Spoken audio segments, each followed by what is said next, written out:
¿Quieres acabar con ese bloqueo escritor que no te permite avanzar? ¿Quieres aprender los mejores trucos para escribir una historia increíble? ¿No sabes qué hacer con tu manuscrito una vez terminado? ¿Esto empieza a parecer un anuncio de teletienda? Un poco sí. Buenas a todos, escritores y escritoras, yo soy Rebeca y hoy os traigo un vídeo muy especial, ya que se trata de la reseña de un libro de uno de mis autores favoritos de fantasía y ciencia ficción. Estamos hablando de Brandon Sanderson. Parece que tenga flecos, igual se los quito para el vídeo, mejor. Una eternidad más tarde. Vale, ahora sí. Brandon Sanderson es una persona tan experimentada en el ámbito de la escritura de fantasía y ciencia ficción que, además de escribir todos los libros que escribe, que ya sabemos que es uno de los autores más prolíficos que existe actualmente, también es profesor de escritura creativa en la Universidad de Utah. Y el autor ha decidido traernos sus clases compactadas y, importante, traducidas al español, en este libro tan maravilloso que tenemos aquí. Es una gran oportunidad para los que no podemos asistir a sus clases por barreras económicas, de países, de idioma. ¿Pero realmente merece tanto la pena este libro? ¿Nos cuenta cosas tan interesantes como para que merezca la pena leerlo? No es un libro que a mí en lo personal me parezca perfecto, pero sí es una gran herramienta que recomiendo mucho. Y ahora veremos por qué. Cuando comenzamos a leer este libro, lo primero que encontramos es una introducción en la que vemos a un Brandon Sanderson muy cercano. A menudo de la gente exitosa vemos justamente eso, su éxito, y no a la persona y al esfuerzo que ha hecho para llegar hasta donde está. Sin embargo, en esta bonita introducción se expone a sí mismo con todo lo que tuvo que vivir, desde su familia preguntándose qué está haciendo, por qué no se dedica a un trabajo de verdad, hasta los rechazos de las editoriales, con lo que tuvo que pelear mucho hasta que consiguió publicar Elantris. Por si no sabéis, el autor escribió 12 novelas antes de conseguir que Elantris, su primera novela publicada, tuviera una respuesta positiva. En ese momento, quien dominaba el mercado de la fantasía era George R.R. Martin, por lo que ya os imagináis que las editoriales buscaban a alguien más como él. Creo que en realidad a quien estaban buscando era a Joe Abercrombie. Pensaban, ¿dónde está Abercrombie? Queremos publicarlo a él. Les interesaba un material más breve y acelerado. ¿Breve? ¿Cómo? ¿Qué? ¿Excuse me? A ver, ya sé que Brandon Sanderson escribe libros muy largos. Ahí tenemos, por ejemplo, El archivo de las tormentas, cuyas novelas van entre las 1000 y las 1300 páginas, que por cierto todavía no me he empezado a leer, Deshonra sobre mi vaca. Pero esto no es breve, esto no es breve. Algo lo he entendido ahí, ¿verdad? En fin, el caso es que esta introducción es muy interesante porque nos muestra a Brandon Sanderson desde un punto inicial, desde sus más humildes orígenes, cuando era un escritor novel que peleaba por buscar a alguien que quisiera darle la oportunidad, al igual que muchos de nosotros estamos esperando a encontrar nuestro público, a poder publicar, así que eso nos hace sentirnos como muy en empatía en ese sentido. Y sobre todo lo que busca Sanderson es que no pensemos que es una tarea imposible, que solo les puede pasar a unos pocos elegidos, porque, según él, no es el caso. Y una vez que ya nos ha puesto en materia sobre lo tortuoso que puede ser este precioso camino, es cuando empieza el curso como tal. Este libro está dividido en varios temas de vital importancia, tanto si estáis empezando a escribir como si ya lleváis un recorrido, ya que Sanderson no habla solo a los autores que esperen publicar, que quieran dedicarse sí o sí a la escritura, sino a todos nosotros como aficionados a ella, ya que considera que escribir es algo necesario, es algo muy bonito que nos puede hacer mucho bien, incluso si no llegamos necesariamente a la publicación. Pero para los que sí aspiran a publicar y a dedicarse en pleno a la escritura, también tenemos el proceso de publicación, el marketing que tenemos que hacer y un largo etcétera. Así que, como veis, este curso no descuida ninguna área. A menudo es fácil caer en que ya hemos escrito el libro, ya lo hemos revisado y nuestro trabajo termina ahí. Ahora ya es trabajo de la editorial darlo a conocer, publicitarlo, o en caso de que autopubliquemos, pues Amazon nos tiene que hacer el favor de enseñarlo a la gente, los lectores son los que nos tienen que encontrar, para nada. Pero antes de adelantarnos a esos puntos, vamos a ir poquito a poco, empezando por el proceso de escritura. Sanderson comienza hablándonos de la trama. Algo que me gusta mucho de este autor es que es consciente de que él habla desde su experiencia personal, desde lo que él hace y le funciona bien. Es decir, deja en claro que él da consejos, no normas invariables. Sanderson es lo que él mismo llama un autor arquitecto, vamos, como el muy conocido escritor de mapa. Por lo tanto, planifica toda su novela en la medida de lo posible, dejando solo algunas cosas entre medias para que cuando se ponga a escribir le salgan de la manera más natural posible, pero siempre siguiendo un guión establecido. De esta manera, a la hora de escribir no tiene que pensar en tantas cosas, en tantos detalles nuevos e inventarse tanto, y se centra más en rellenar esos huecos que le faltan, en descubrir fallos, pero en general planifica mucho todo. Habla menos de los escritores jardinero o descubrimiento, o sea, los escritores brújula, yo, por ejemplo, porque al final esto no entra directamente dentro de su experiencia personal. Pero en cualquier caso, para ambos tipos, aconseja algo que a muchos nos puede sorprender. Y es que no nos aferremos a una sola idea a la hora de escribir nuestra novela. La mayoría de las veces un libro no consiste en una sola idea. Aquí es donde a menudo tienen problemas los autores principiantes. Escogen una idea buenísima e intentan escribir una novela a partir de ella. Con una idea se puede crear un relato corto sin demasiados problemas, pero un libro entero suele necesitar una mezcla de muchas ideas. Lo que necesitáis son distintos ganchos, varias cosas que os entusiasmen y que vayan a entusiasmar a los lectores. En realidad, las ideas son baratas. Y yo personalmente estoy muy de acuerdo con esto. Las veces que he tenido una idea muy interesante, brillante, original, increíble, a la hora de plasmarlas en el papel no es para tanto. Yo, como autora de descubrimiento, me entusiasmo más cuando me pongo a escribir sin tener demasiadas ideas en la cabeza, simplemente a ver lo que va surgiendo a partir de un par de ideas así como muy sueltas, pero lo que realmente me entusiasma no son esas ideas que ya tengo en la cabeza, sino descubrir qué soy capaz de hacer, sino trabajar aquellas cosas, aquellos detalles, aquellos giros, aquellas subtramas que van surgiendo a medida que escribo, porque son las que les están dando más cuerpo a la trama, las que me están diciendo que el libro va por buen camino, que las piezas van encajando y que se pueden crear giros y sorpresas más allá del simple hecho de tengo una idea genial sobre dos huérfanos que son súper amigos y que van a presenciar una hecatombe mundial y qué guay todo. A menudo lo más importante no es que tu idea sea original, increíble, nunca vista. Lo importante es que esa idea sepas llevarla. Una trama simple e incluso regular puede salvarse con unos personajes trabajados, con una narrativa cuidada, pero si tienes un super ideón y no sabes plasmarlo, no va a funcionar. En estos puntos Sanderson también nos habla del consejo más escuchado por todo el mundo que le guste la escritura, que se dedique a esto, ya sea profesional o no, y es el muestra, no cuenta. Puede que tengáis una escena muy emotiva, dramática, choqueante, que busquéis que el lector al leerla se quede como con la nariz pegada a las páginas, que no pueda parar de leer, y en cambio, a pesar de que lo que de verdad está ocurriendo es muy dramático y muy interesante y demás, lo que conseguís es que el lector se aburra o se canse y no le llegue todo ese dramatismo, toda esa espiral de emociones que esperáis. Porque no es lo mismo que le contéis todo un rollo larguísimo al lector a que se lo mostréis, a que le hagáis como si estuviera delante de esa escena, como si la estuviera presenciando en ese momento. Yo creo que de eso se trata el mostrar y no contar, de transmitir, de hacer que el lector entienda las cosas sin necesidad de que se le estemos gritando a la cara como si no pudiera entenderlo por sí mismo. Si alguien escribe una historia de terror en el que el protagonista está aterrado, asustado, desesperado, llora cada rato pensando ¡ay, qué miedo tengo! Al final el efecto es vacío en contraposición con la creación de un ambiente en el que las puertas chirríen, cuando se supone que está solo en casa, que su corazón empiece a bombear con más fuerza, cuando ese modista, que es nuestro protagonista de esta historia, está contemplando una sombra al fondo y se da cuenta de que no pertenece a ninguno de sus maniquíes, a pesar de que tiene forma humana. ¿Entendéis a lo que me refiero, no? Brandon Sanderson nos habla también de algo súper interesante que es la promesa. Algo que posiblemente no hayáis pensado, y a decir verdad, yo tampoco,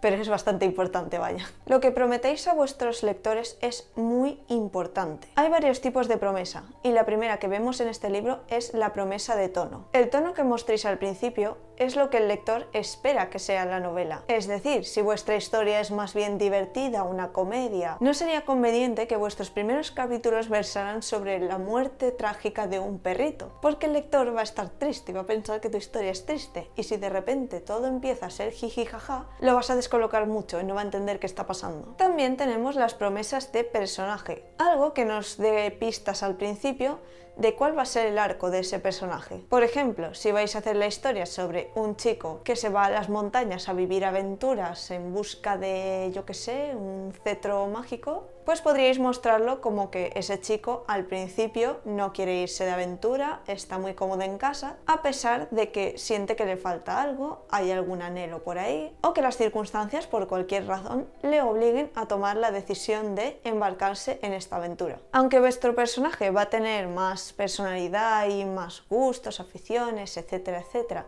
de lo que en un principio vemos, es importante asentar las bases de más o menos qué va a ser nuestro personaje y qué arco va a tener. Y a medida que avance la historia ya lo iremos conociendo un poco más en profundidad. Y por último tenemos la promesa de trama. ¿De qué va a ir tu historia? Esto es algo que mencioné brevemente en mi vídeo sobre escritura, en el primero que subí, el primero de espero que muchos. Y Sanderson también nos cuenta un punto de vista muy interesante, y es que es muy fácil perderse en la trama cuando empezamos a hacer pirulas chulísimas como giros de guión que dejen a todo el mundo sorprendido, desvelamos sorpresas, conocemos el pasado impresionante de algún personaje. Todo eso está muy bien, maravilloso, cuanto más azúcar, más dulce, todo eso, ya, pero la trama principal, ¿cuál es? No la pierdas de vista. Por ejemplo, en mi libro, hay que aprovechar y hacerse autopublicidad, ¿verdad? Yo te cuento que una de las principales causas por las que los protagonistas quieren escapar de su ciudad es que habrá una tercera decadencia, es decir, una hecatombe mundial que va a afectar especialmente al área donde ellos viven y por lo tanto tienen que huir para salvarse. Así que sería medio feo que al final me centrara tanto en las subtramas de otros personajes, en lo que ellos viven, lo que ellos piensan, lo que ellos sienten, en sus pasados, sus presentes, sus futuros y un montón de cosas más, y al final me olvidara por completo de que hay un apocalipsis por ahí y terminar el libro y, pues, por ejemplo, terminara con que, yo qué sé, se van por ahí de fiesta y todos son amigos y el lector diría, bueno, vale, pero ¿qué pasa con ese apocalipsis? ¿Qué pasa con el título del libro, sabes? Entonces, nunca perdáis de vista la trama principal. Sé que parece como una tontería, pero es más fácil de lo que parece. Aquí es donde Sanderson nos habla de trama nuclear y trama paraguas. La trama paraguas es la que tienes que establecer desde el principio, la trama prometida. En el caso de mi libro, dos amigos que quieren huir porque va a ocurrir una tercera decadencia en su ciudad. Bueno, en el mundo entero, pero su ciudad es como el epicentro de ese desastre. Eso es algo que establezco desde el principio. Va a haber una tercera decadencia, va a haber un apocalipsis que va a sumir el mundo en un caos total. Después, a medida que va avanzando la trama, vamos viendo tramas de otros personajes, el pasado de algunos, tenemos algún giro inesperado. ¿Os la estoy vendiendo bien? Y ahora ya, dejando aparte las promesas que ya las hemos visto, hay que hablar del progreso de la historia. Sanderson considera que probablemente este sea el punto más importante, ya que es todo el libro, básicamente, es el ritmo que va a tener tu historia, el avance, los caminos que va tomando. Si la trama se va estancando o avanza a trompicones, por ejemplo, que hay escenas fuertísimas y de repente dos escenas que no pase nada relevante para la trama,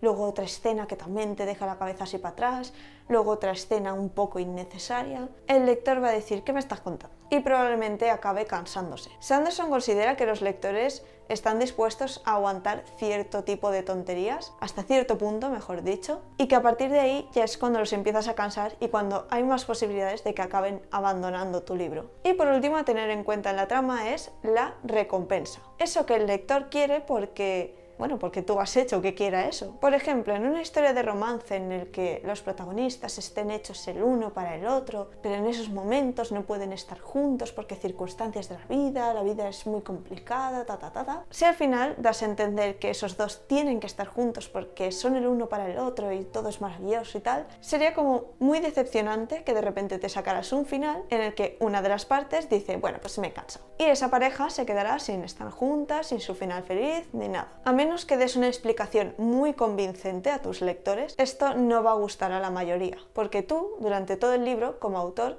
has hecho que estos dos sean perfectos el uno para el otro. Y el lector quiere ver a esos perfectos el uno para el otro juntitos. Los puntos de vista también son algo súper importante que debemos conocer. Sabemos que fundamentalmente hay tres, que serían la primera persona, la segunda persona y la tercera persona. La segunda persona es la menos utilizada y de hecho Sanderson no recomienda utilizarla mucho, a no ser que de verdad tengas una justificación clara por la que quieras usar esta persona. Y de hecho para lo que más se utiliza la segunda persona es para los libros tipo Elige tu propia aventura y obviamente pues con alguna excepción más, alguna novela más sí que hay. Centrándonos en la primera persona tenemos varios tipos. No es lo mismo, por ejemplo, en Escuadrón, que Spencer nos está contando su historia más o menos como al tiempo que está pasando. Lo hace en pasado, ¿vale? Pero es como que a pesar de que sea pasado la estamos acompañando mientras ocurre. Un concepto un poco ambiguo, pero se entiende. Mientras que hay otras primeras personas que son, por ejemplo, las obras epistolares como Drácula, en las que conocemos toda la obra a raíz de las cartas y los diarios de los personajes. O por ejemplo en Aprendiz de asesino, en la trilogía del Batídico, donde el personaje principal es el que nos está contando su historia, como si estuviéramos enfrente de él y nos está contando toda su vida. Algo parecido a lo que pasa con El nombre del viento. Por lo que en este tipo de novelas es habitual encontrarse frases del tipo: por aquel entonces yo era un joven inexperto que no entendía muy bien lo que estaba ocurriendo. Entonces ya el lector se da cuenta de que está con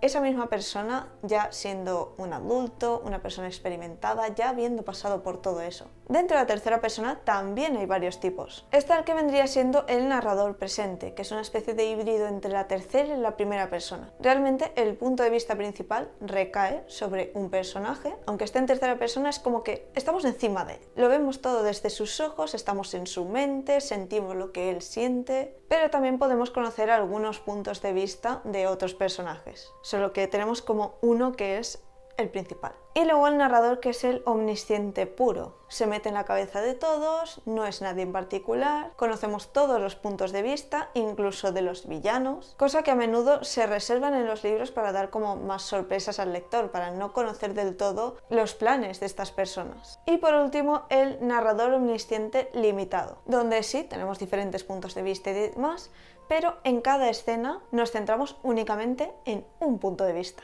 en un solo personaje. Por ejemplo, si vemos una reunión en la que hay varios personajes planificando cómo van a hacer las cosas y demás, solo vamos a meternos en la cabeza de uno de ellos y vamos a conocer sus puntos de vista, lo que opina de lo que está pasando. Habrá frases tipo: parecía que tal persona quería decir algo, pero tenía dudas, cosas así, o sea, totalmente observaciones de un solo personaje. Y si os preguntáis si en un mismo libro se pueden combinar varios narradores, la respuesta es sí. Algo que es importante comentar es que si estáis pensando a lo mejor en comprar este libro, tenéis que tener en cuenta que Brandon Sanderson es un escritor de fantasía y ciencia ficción, es decir, está experimentado en esos géneros. Da muy buenos consejos que pueden servir a cualquier tipo de escritor, pero su experiencia se vuelca completamente en estos géneros que os he mencionado. Y por ello tenemos un capítulo completo en el que nos nombra las leyes Sanderson de la magia. Por lo tanto, si estás escribiendo una novela histórica, por ejemplo, como que este capítulo no te va a servir de mucho. Pero de todas maneras también las vamos a mencionar en este vídeo. La primera ley de Sanderson dice: la capacidad de un autor para resolver un conflicto mediante la magia de manera satisfactoria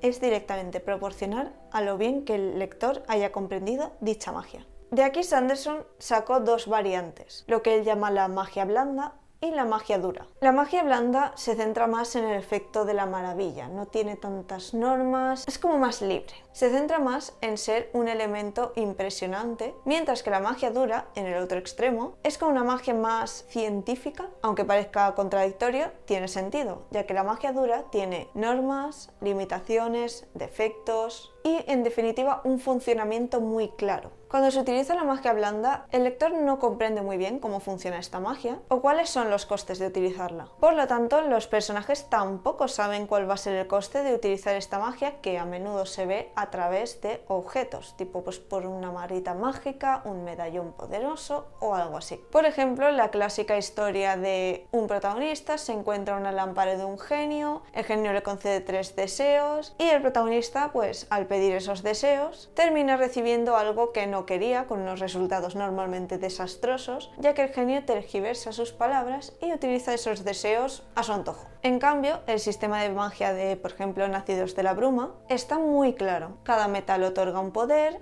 los Nacidos de la Bruma pueden tener todos los poderes, mientras que los brumosos solo tienen uno en concreto. Si se te acaba la reserva de metales, te quedas sin poderes. Si haces un uso exhaustivo de esta, te puedes morir.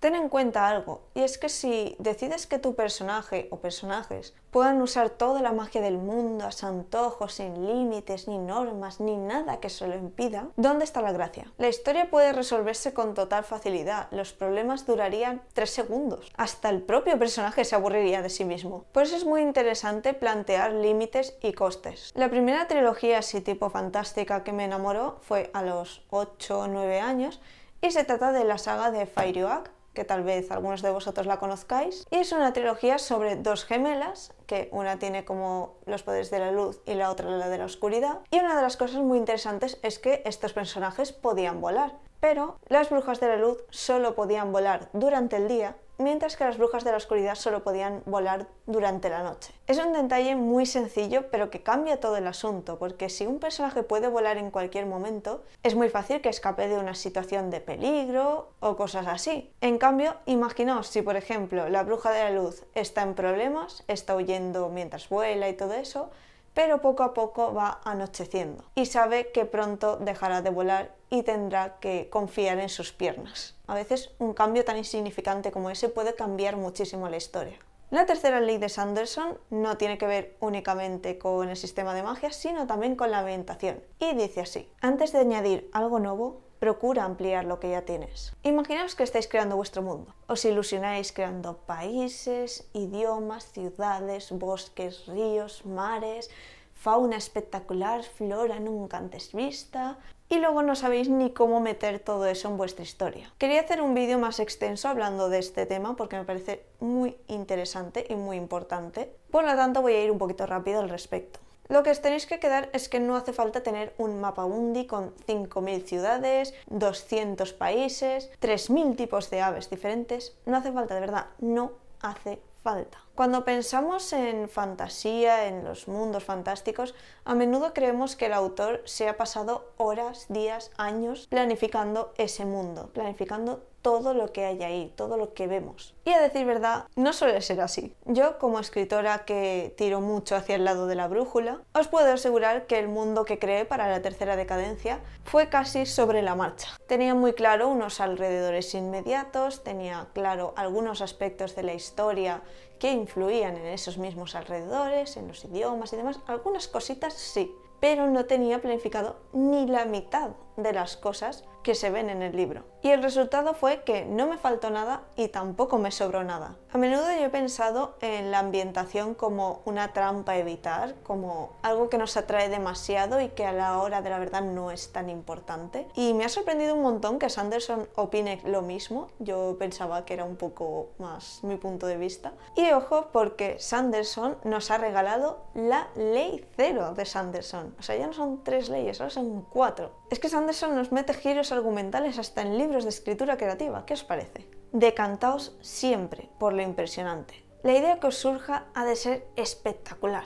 Y de ahí crear poco a poco una historia alrededor que gire en torno a ese bombazo o que vaya avanzando hacia él. Si queréis escribir fantasía, pensad en todas esas cosas que a vosotros como lectores os dejarían fascinado, aquello sobre lo que queréis leer. En el caso del Camino de los Reyes, Sanderson decidió que quería crear una historia sobre exoesqueletos blindados mágicos. J. Christoph, autor de Nunca Noche, quiso crear un libro basado en la época romana en un mundo con 3 soles. ¿Veis a lo que me refiero? Son cosas que dejan a uno como ¡wow! Y llaman muchísimo la atención. Y ahora vamos a hablar un poquito también sobre los personajes y lo que Sanderson nos tiene que contar sobre ellos. Una de las cosas que mueve a los personajes es su propósito. Cuidado con esto.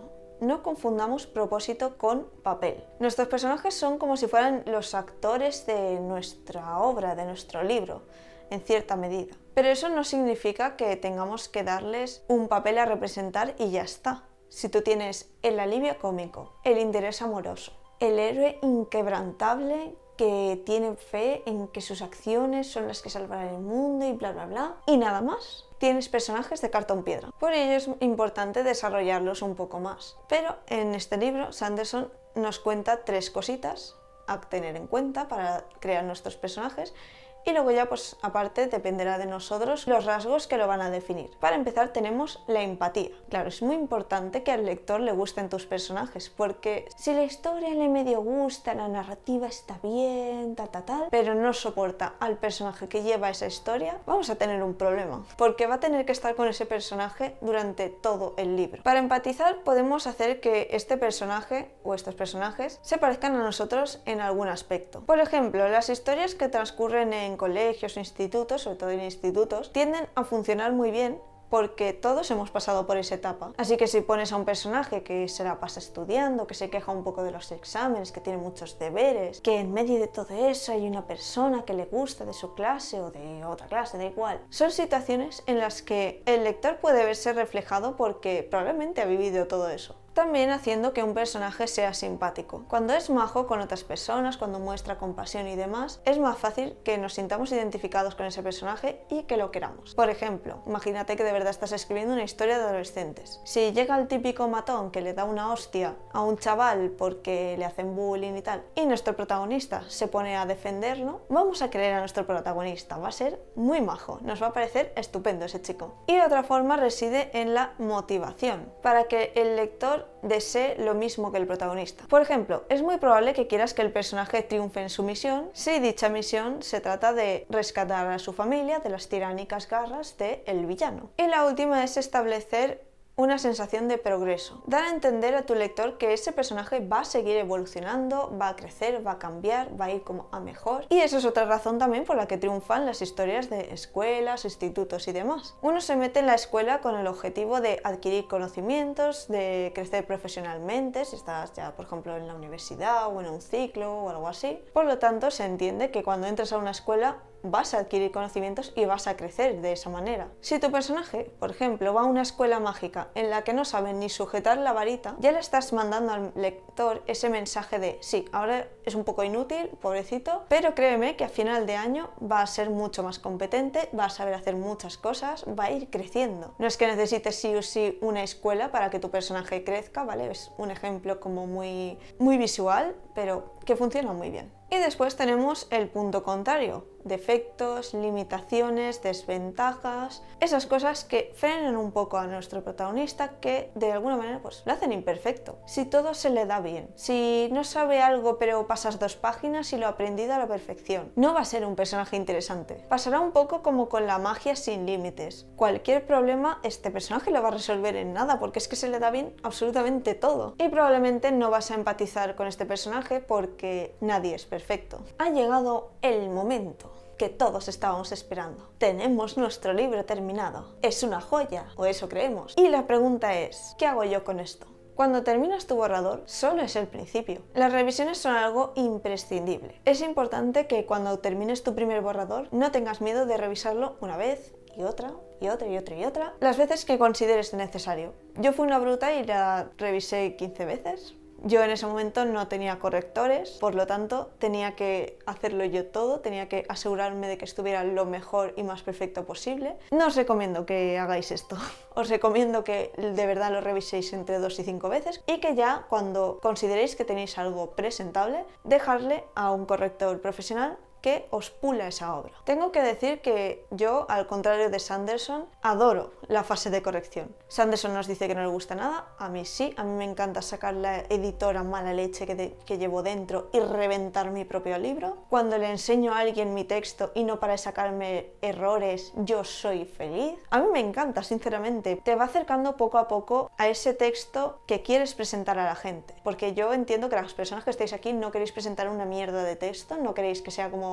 tiene errores, tiene fallos de argumentos, tiene incoherencias, me da igual, no. Entiendo que queréis algo un poquito más profesional, bonito, que a los lectores les valga la pena el dinero y el tiempo. Y ya vamos a ir terminando porque me parece a mí que este vídeo va a quedar súper eterno, pero no pasa nada. Y terminamos con la publicación. Ya tenéis vuestro texto corregidito, está pulido, está bonito. La siguiente fase sería elegir o publicación tradicional o autopublicación. Luego hay editoriales, hay híbridas, pero vamos a centrarnos un poquito más en los caminos más conocidos. Hace unos años la autopublicación estaba terriblemente mal vista. Se consideraba como el camino fácil, el poco serio, no sé, había mucho estigma alrededor de esta opción. La gente pensaba que seguramente tu obra era una chapuza, que ningún editor había querido leer ni darle una oportunidad y que no habías tenido más remedio que pagarle a una editorial de autopublicación para ver tu libro en papel. Hoy en día se sabe que esto no es así, porque de hecho las propias editoriales de autopublicación suelen ofrecer sus servicios de corrección, maquetación, creación de portada. Por lo tanto, el resultado puede ser igual de bueno que el de una editorial tradicional. La principal diferencia es que en la autopublicación sí que tendréis que aportar vosotros capital, mientras que en la publicación tradicional ellos lo hacen todo, corrigen, maquetan, etcétera, etcétera. También te dan un poquito de marketing según lo que consideren que pueda vender tu libro, y lo que suelen hacer también es darte un anticipo. La venta de derechos de tu libro equivale a normalmente entre 3.000 y 5.000 dólares para un autor novel según Sanderson, mientras que bueno, ya sabes, en autopublicaciones vendes un libro, te quedas el dinero, vendes un libro, te quedas el dinero, porque claro, previamente ya has pagado por esos libros. Digamos que la editorial de autopublicación tampoco corre muchos riesgos en ese sentido. Sanderson también nos habla de las posibilidades de contratar un agente literario. Algo que me ha llamado mucho la atención, sobre todo en esta parte, es que Sanderson habla mucho de, o sea, obviamente va a hablar de Estados Unidos porque él es de Estados Unidos y conoce el mercado de allí, pero también lo pone en contraposición mucho con el mercado de España. Entonces no sé si es que este libro lo ha sacado más en específico para España o que, no sé, ha dado esa casualidad, no lo sé, es curioso la verdad. No he encontrado información al respecto, pero sí que es verdad que he visto que este libro creo que solo ha salido en español, pero bueno, vamos a centrarnos en lo que estábamos. Nos invita a plantearnos la opción de contratar un agente literario, pero sí que es verdad que dice que mientras en Estados Unidos esto va en auge, va en aumento, en España es al contrario. Hay más gente que prefiere directamente enviar su manuscrito a una editorial y prescindir, digamos, de este paso extra. Si vosotros sois de otros países y tal, pues os tocará investigar un poquito más. Solo sabed que existe esa opción. Con la publicación tradicional es más difícil que escojan vuestro manuscrito, porque claro, se tiene que pelear con montones que les llegan todos los días a las editoriales. Tienen que destacar por algo, además de que tardan mucho en contestaros. Este pobre hombre tuvo que esperar un año y medio a tener respuesta de Elantris. Un puñetero año y medio, eso es para volverse loco. Eso sí, durante ese tiempo él no dejó de escribir, no dijo, bueno, pues ya he mandado el manuscrito, a ver si me dicen algo. No. Él continuó. Y eso es algo que también nos aconseja mucho. Nunca dejéis de escribir. Porque si al final una editorial decide daros una oportunidad, es más probable que confíe en vosotros y que quiera conocer más acerca de vuestra obra y demás. Si, aparte de presentarle el manuscrito que ya tenéis, le decís que estáis terminando el siguiente, que tenéis otras ideas en marcha. Es decir, no hagáis como promesas en el aire de no, es que me voy a poner a escribir la segunda parte algún día. No. O sea, los editores buscan sobre todo autores, no un libro y chimpún. Si vosotros demostráis que estáis a tope, que queréis escribir, que seguís haciéndolo, vais a generar mucha más confianza. Y también en vuestros lectores. Tal vez esto no lo hayáis pensado mucho, pero hay muchos lectores que no quieren comprar a autores, sobre todo autores noveles, que acaban de sacar su primera novela hasta que no esté la segunda parte o hasta que no esté la saga completa, porque luego puede pasar que tarden 700 años en sacar la segunda o la tercera parte. Y claro, pues los lectores se quedan ahí un poquito descolgados, bastante descontentos, así que el resumen es ese: no dejéis de escribir. Tened siempre material a la retaguardia. La autopublicación es algo de lo que personalmente os puedo hablar a nivel Amazon y planeo hacer un vídeo muy extenso hablando del tema porque, en serio, no es tan fácil como parece, sobre todo al principio cuando no entiendes ni qué leches te están pidiendo, vas un poco perdida y yo creo que un vídeo acerca de Amazon pues os puede servir mucho. Pero básicamente es la herramienta más útil a nivel económico. Las editoriales de autopublicación te suelen presentar un presupuesto. Las correcciones valen tanto, la imprenta vale tanto, la portada vale tanto. Es lógico, es a lo que se dedican, es con lo que ganan dinero. En este tipo de editoriales no son ellas las que corren el riesgo, lo eres tú, porque si encargas 1000 copias con toda la pasta que vale y luego no las vendes, eres tú el que pierde el dinero. En cambio en Amazon, tú te lo guisas, tú te lo comes. Tienes los plenos derechos de tu obra para hacer con ella lo que te dé la gana en cada momento, e incluso puedes cambiar algunas cosas si ves que luego no te cuadran, no te gustan, lo que sea, porque al ser una plataforma online puedes ir subiendo cosas, puedes cambiar el archivo. Si por ejemplo encuentras alguna errata, alguna cosa que se te había escapado, puedes volver a subirlo. En mi caso también contraté a una ilustradora para que me hiciera esta preciosa portada. Mira qué cosa más bonita, es que me encanta. Mira, pero por aquí, por detrás, todo. Esto está horrible, ¿vale? Pero esto es de Amazon, esto no hay más remedio. Lo hace así gigante, ¿vale? Yo contraté a una ilustradora para que me hiciera la portada, el lomo y lo de detrás y todo. La maquetación sí que fue gracias a mi novio y os enseño así lo bien que ha quedado. Y de hecho también hizo él estas pirulas. Bueno, tenemos como la primera imagen, que es el título así bonito, y luego pasamos la hoja. Él lo pudo hacer con las ramas y todo, o sea, quedó muy bien por su parte. Por suerte tengo un novio que controla sobre estas cosas. Las correcciones, como os dije, pues no tenía en ese momento pasta para pagarle a alguien, con lo cual hice unas 15 correcciones intentando que quedara lo más bonito y pulido posible. Creo que lo conseguí bastante bien. Obviamente pues con un corrector profesional habría quedado mejor, pero bueno. Y al subir el libro a Amazon podéis pedir las copias de autor que queráis y lo único que vais a pagar es el precio de imprenta. Obviamente no es el mismo precio por el que vosotros lo vais a poner a la venta, y el envío de esos libros. Y podéis pedir entre 1 y 999. Eso sí, podéis pedir 999 todas las veces que queráis. Si sois ahí súper buenos vendiendo, pues que sepáis que hay más posibilidades. Algo que no se me había ocurrido es la posibilidad de presentar el manuscrito directamente a editores, cara a cara. Sanderson hizo justamente esto en 2003 con Elantris. Conoció a un editor en una feria del libro, le habló del temita, le enseñó cosas, el editor se mostró interesado y míralo, ahí ya lo tenemos, siendo un triunfador. En cualquier caso, nos recomienda movernos. Ve a ferias del libro, a festivales literarios, a cualquier sitio en el que se mueva todo el asunto de la literatura, en el que puedas conocer a gente, hablar con editores, ilustradores, personas, yo qué sé. Moverte y hacer contactos. Vamos a concluir ya esta especie de reseña resumen, porque al final me ha salido ahí como un híbrido de ambas. Y si os estáis preguntando todavía si este libro merece la pena, pues la respuesta para mí es que sí, pero como ya os he comentado antes, Brandon Sanderson es un escritor de fantasía y ciencia ficción. Aquí hay muchísimos consejos útiles para cualquier escritor de cualquier género, pero sí que es verdad, como digo, que se vuelca más hacia el terreno que él conoce, lo cual es perfectamente lógico. Por lo tanto, si me dices que escribes histórica, thriller, cosas así, vas a encontrar algún que otro ejemplo en este libro que te puedan servir, vas a encontrar consejos muy útiles, pero quizá necesites material extra para profundizar más en tu propio género. En cambio, si eres un escritor de fantasía o ciencia ficción, este libro te va como anillo al dedo. O sea que, en cualquier caso, sí que os lo recomiendo mucho. Algo que había pasado por alto, pero que os comento ahora también, el libro está lleno de preguntas que le hacen los alumnos en el curso y que Sanderson también nos responde.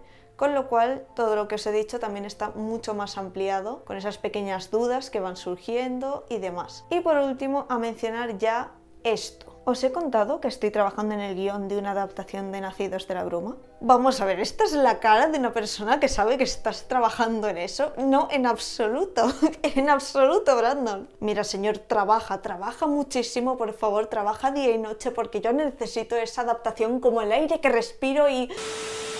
Perdón.